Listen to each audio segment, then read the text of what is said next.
Jahazi TV. Kavokuwa na kubebesheni bodi ya ligi na kubebesheni na ZFF pale patengenezwe.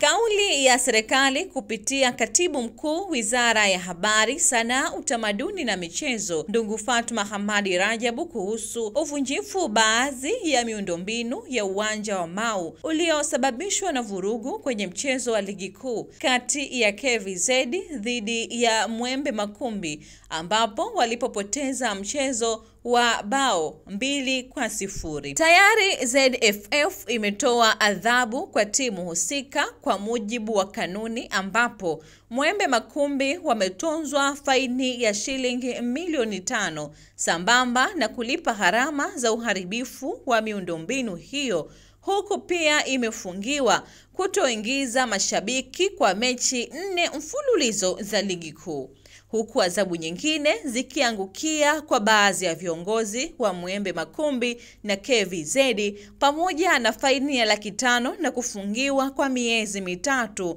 kwa muamuzi wa mchezo huo namba 61. Hata miezi 3 haijafika tayari viwanja vinaanza kuvurugwa. Tunakwenda wapi?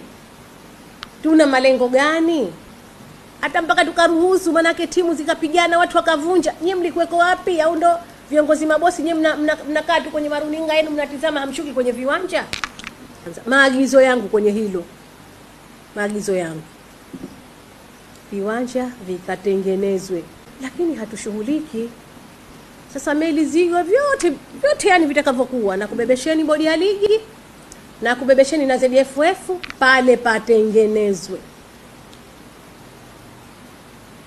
Kinyume na hivyo mtashindwa zile timu ambazo zimecheza juzi na zikaharibu pale zisicheze.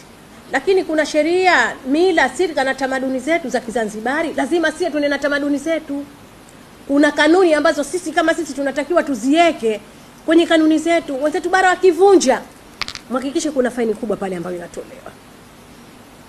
Wala isitizamwe timu ya nani, sijui, tusiangaliane usoni pale, atakayeharibu fine kwa wote. Ni mimi Sports Lady wako Zura Salim kutoka Jahazi Online TV, safiri nasi.